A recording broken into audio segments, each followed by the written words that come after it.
Right.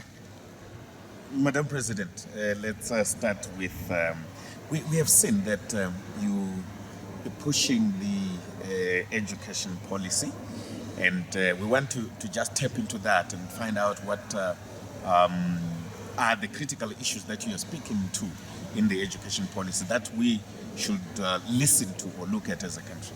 Sure. Well, to be clear, we're looking at a lot of different policies that are relevant to Zimbabwe. And each month we're actually going to be going through a series of different topics that we're going to be engaging with citizens on, but also really showcasing our manifesto and the work we've already done around particular topics. And education and skills has been the real focus for us this month. And in particular, what we are wanting to understand is the current state of education in our country and what needs to be done. So we've done different things like we held a Twitter space where some of our party leaders were talking about different aspects of this, including understanding the state of tertiary education, looking at the factors that are preventing young people from thriving from an educational perspective. What is it that's preventing them from completing education?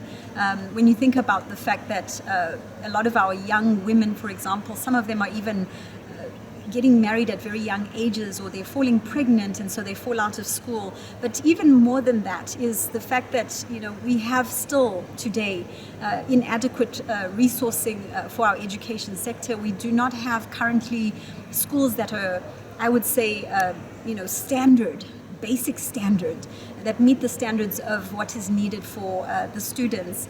We've still got kids going to school under trees. So it's time for these things to be addressed. We need to see progress as a nation. And so we are examining these things. We are shaping our own recommendations for what needs to be done. And of course, we are also looking at how we as a political party can play a role in starting to reverse the current state of education. We've got teachers that are leaving the country in large numbers. How do we get past that? Well, that sometimes it's also economics. It's all of these other things that really need to be addressed, not only by UZA but also by the current government, by institutions across our country, and even civic society. So we're just trying to bring everyone to the conversation around these important topics. We want to talk to you about electoral conflict resolution mechanisms in our country. What we've seen is every election that we hold as a country is disputed one way or the other. What do you think we need to do as a country to ensure that we strengthen those mechanisms, or do we actually have those mechanisms to start with? Well,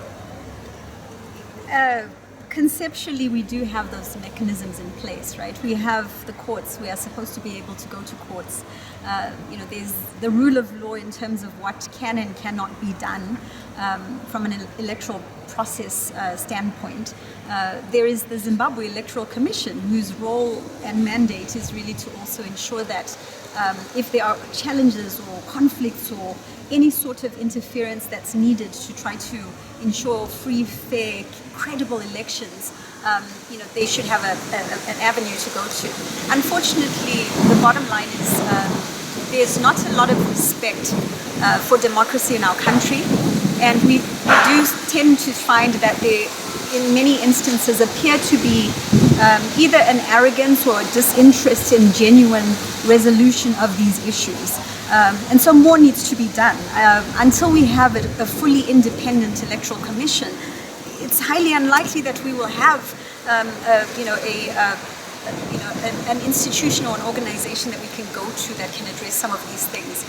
Yes, there are many other factors at play throughout Zimbabwe, but I think ultimately a lot of it centers around our courts and the Electoral Commission.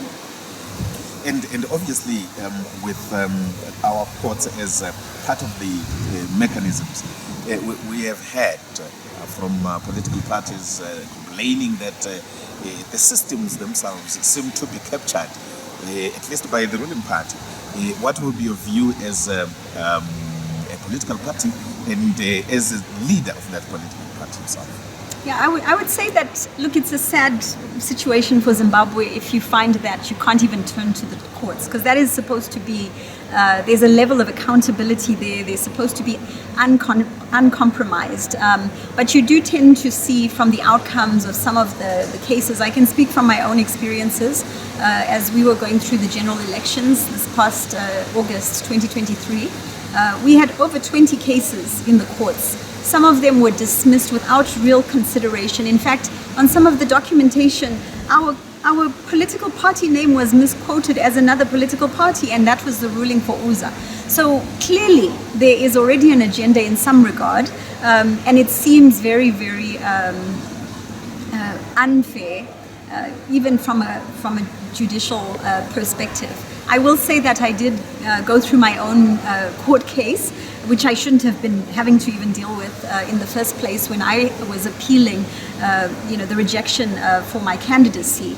And I was happy with the outcome, but at the end of the day, it took a long time. It disadvantaged me. So no matter what, even if you approach the courts, sometimes the time frames do not even create for a fair outcome for the candidates that are involved. So this really needs to be addressed, and I think a lot of scrutiny needs to be done. We've been having conversations around the need for analysis of what is really happening and trying to work together across party lines, to try to develop, a way to counter these things. It's not acceptable is the bottom line. So having said that, obviously, with such memos and complaints from various political parties, some have been disenfranchised, some still think that the election themselves were not fair. As political players, do you have a platform, or do you think that actually having a platform where you, after the elections, you sit, you look back at the elections and say, what should we do going forward to ensure that we fix the challenges? Do you think that such a mechanism could help? And what must be done to have a mechanism like that?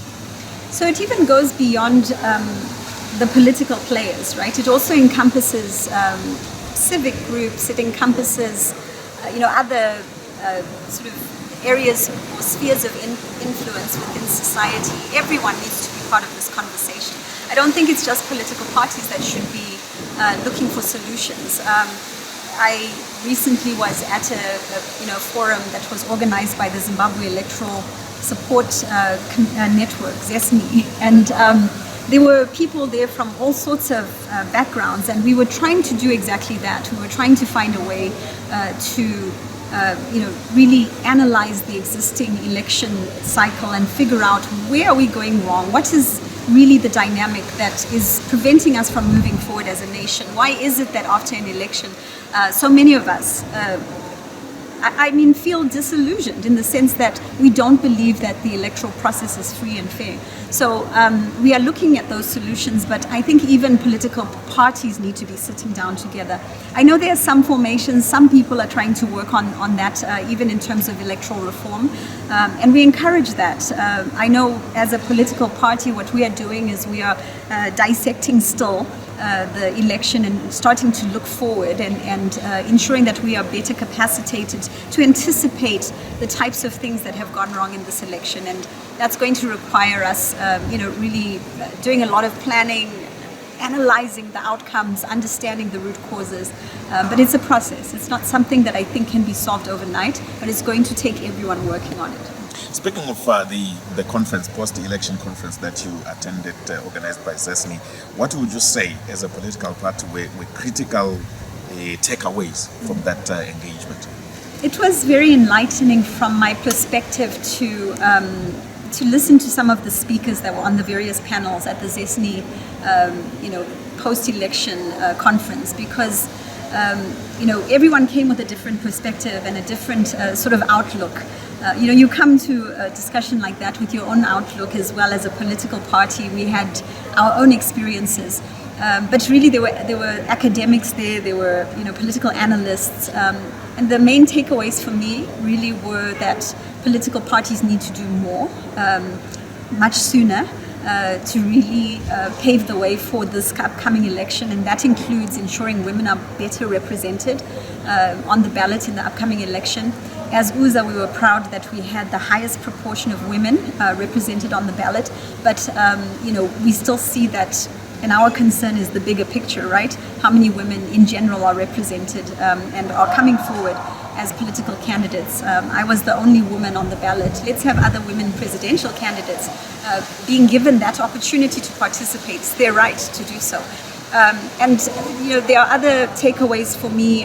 One of the key points I also noted was the absence of intellects within politics. People are no longer analyzing this political space that we're in, maybe because they are not as free to do so. Those who maybe are in roles or positions are no longer sitting around the table as intellectuals and really dissecting what is truly happening. They don't speak up if they do. I think that was one of the things that I really took away from this, and trying to create forum for policy discussions where everyone can actually have their say and talk about what is really happening. Let's have real conversations about what are the real root causes of all of these things. The inclusion, I think, also of ensuring that the young people are represented as part of the upcoming elections. I think that was one of the conversations that really radiated with me. We were reflecting back on the fact that it was the young people that liberated this country, and we don't see necessarily that vibrant engagement from the young people, and maybe that's the missing factor, is they're not as engaged as they should be. They could be the change factor that we want to see in this country.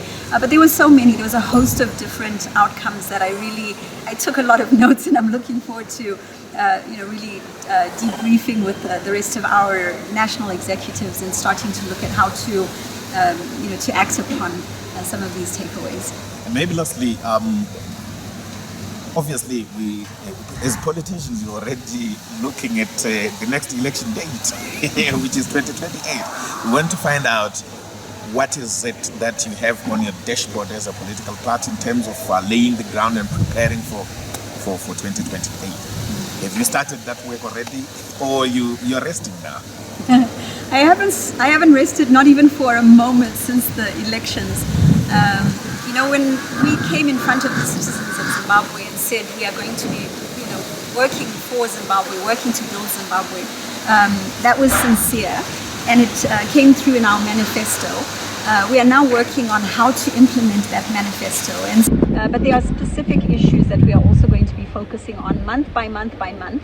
And then we have some broader programming that we are working on, including starting to really act upon that, job creation, making sure young people have things that they can do. Women have, the ability to really become more self-reliant. You're going to be seeing quite a lot in terms of programming around that. And so, we are not resting. We are hard at work, and we will continue to work.